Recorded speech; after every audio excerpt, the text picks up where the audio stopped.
Right, as just been said, I'm from South Leicestershire College. I work in the construction department there, and I'm here to talk to you about some of the possible career opportunities from a trade perspective.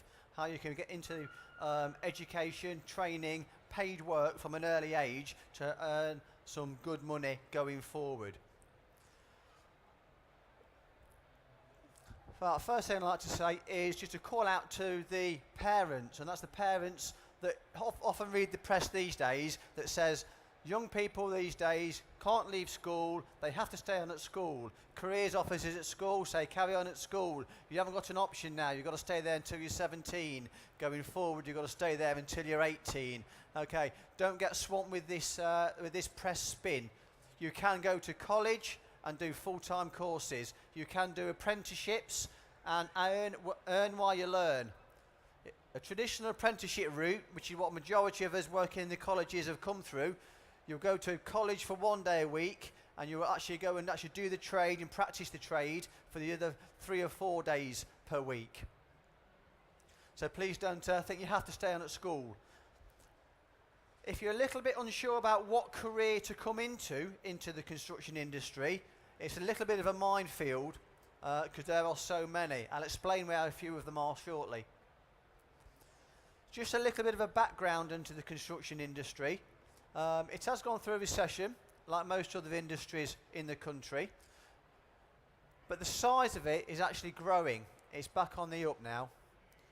There's 8% of the UK workforce works in industry and contributes to the government.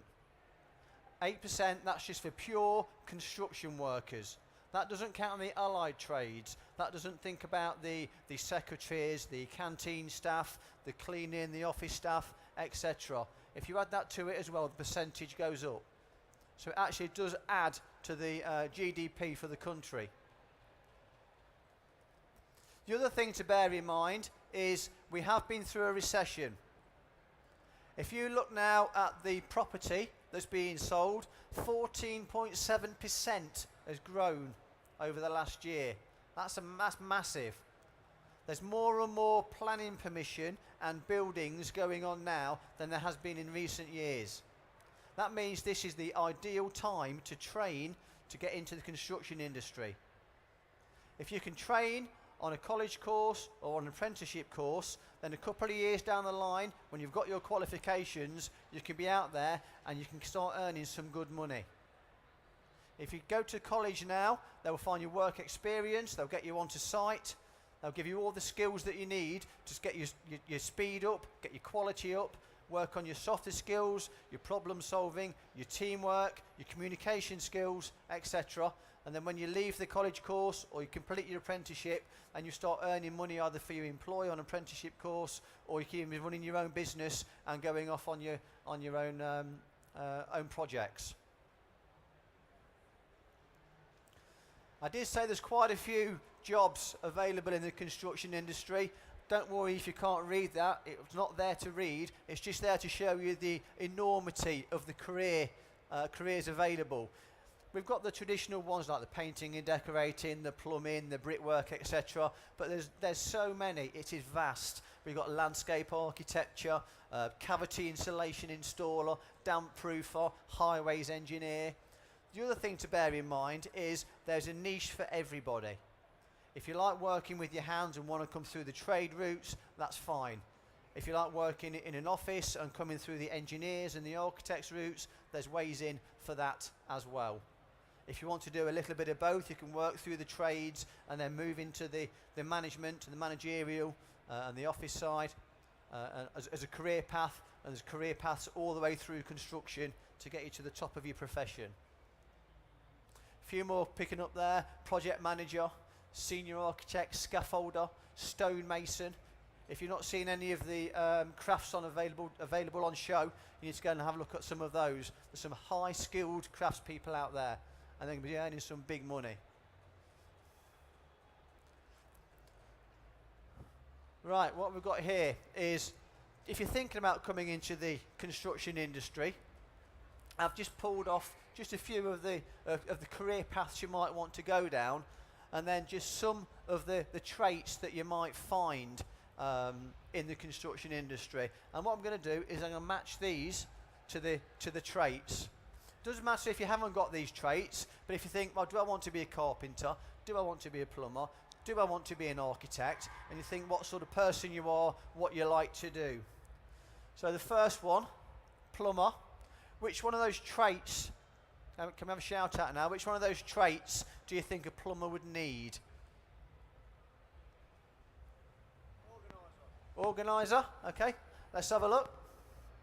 Problem solver. You come into the plumbing trade and it's a lot of problem solving. If you imagine putting a central heating system in, put a central heating system in, you turn it on and there's a leak somewhere. You've got to try and find out where that leak is. You've got to try and overcome that problem. Think of the gas industry and your boilers that go wrong, you know, heating and vent all come through the plumbing side. You call a heating engineer in, it's all about problem solving. What about an electrician? What's an electrician? Mathematician? Go to the top of the class, mathematician. You are working with your hands, but there's an awful lot of maths in electric installation.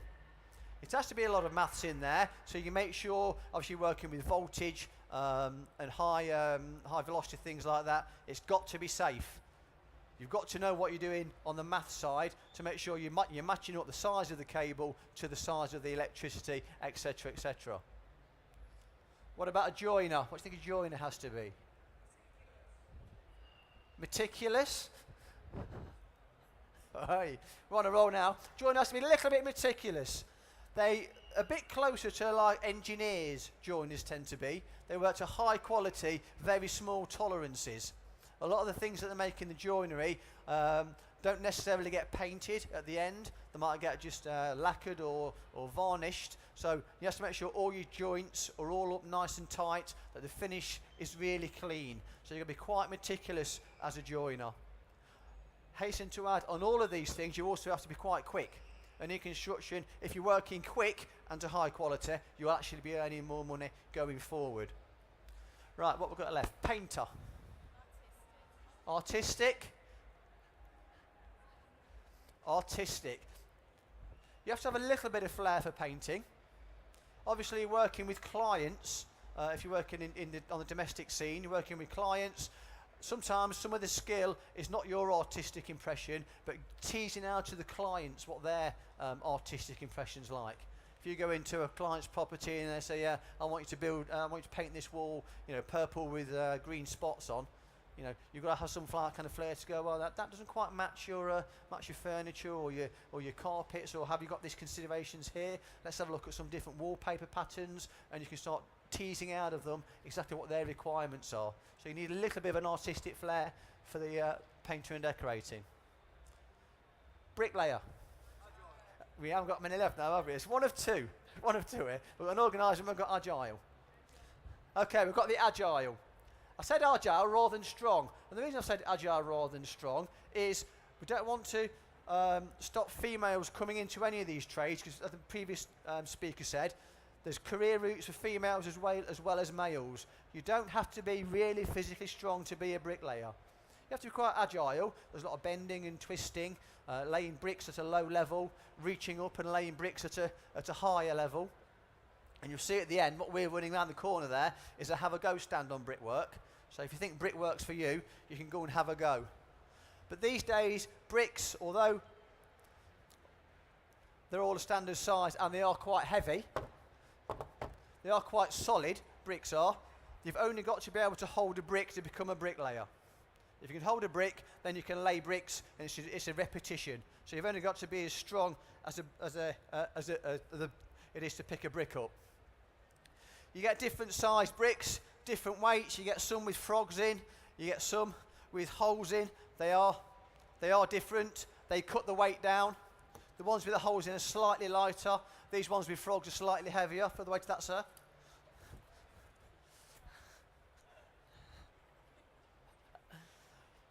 I won't ask you what this next one is. Architect. You've got to be an organiser. If you want to come into the world of architecture, it's not about drawing. It is useful if you like drawing and presenting these designs from a drawing perspective, but an architect always conducts a lot of law to do with the buildings. He'll employ a team of quantity surveyors, he'll work with design engineers, doesn't necessarily do all the drawing himself. What he will do is manage the whole project for the building of a building, whether it be an industrial or domestic. So there's a little bit of artistic flair in there, a little bit of drawing, but he also needs to be a good organiser, because he'll have a lot of people working in the team below him. Just to show you where you can go, you've seen some of the competitions that are going on around here this last few days. Just one of our proud points, Kurt Croft, one of our students last year, he went to Leipzig, he got a Medal of Excellence on painting and decorating. He came through the competition route, he's been with us now for a couple of years, honed his skills, won a few competitions locally and regionally, then went and represented his country. And that's the sort of pinnacle we want everyone to come to. If you can work towards being the best for your country, then how better can you get?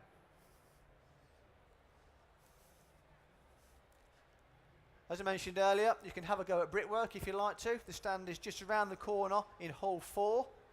You see it's a green SLC stand. You come and lay a few bricks and we'll get you started on your career path. Thank you. Awesome, thank you. That was Andy Ground there from the construction side. Does anyone have any questions for Andy they'd like to ask? Yeah? Andy, you know when you had your list of architects, bricklayers, joiners, etc.? Yes. Which of them makes the most money? Which one makes the most money? It depends on the project. It depends on your project and your speed. The higher you go up the career ladders for the architecture and the office work, that's when they command the big bucks from the contracts. But if you're on a day-to-day building site and you're laying bricks and you're laying, 200 or 300 bricks a day, and you're getting, you're getting paid, by the hour, and you're getting paid per brick you lay, the harder you work, the more money you can earn. And the costs tend to come and peak and trough depending on how buoyant the career is at the moment in the construction industry. So. Awesome. Any more questions at all?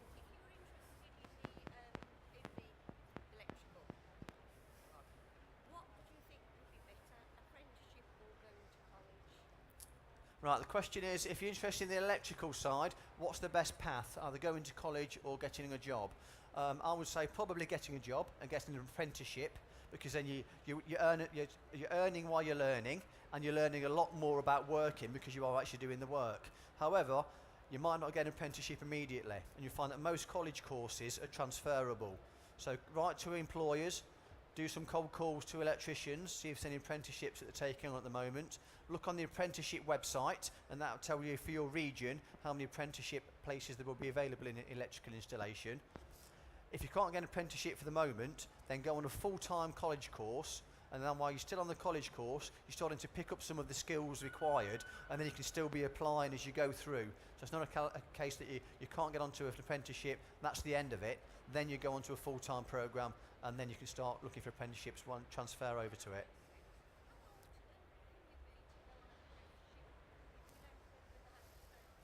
Yeah, apprenticeships are up to 24. It's 16 to 18-year-olds, and you'll give you an apprenticeship, and then if you like, the government will pay for that apprenticeship. If you're over 18 and 18 to 24, then the employer will pay a contribution towards any of the tuition fees. But sort of 16 to 24 is normally the age for the apprenticeships. You can go to apprenticeship when you're 16, you can go to a full-time college course when you're 16. The actual rule is you have to be in education, work or training. Thank you.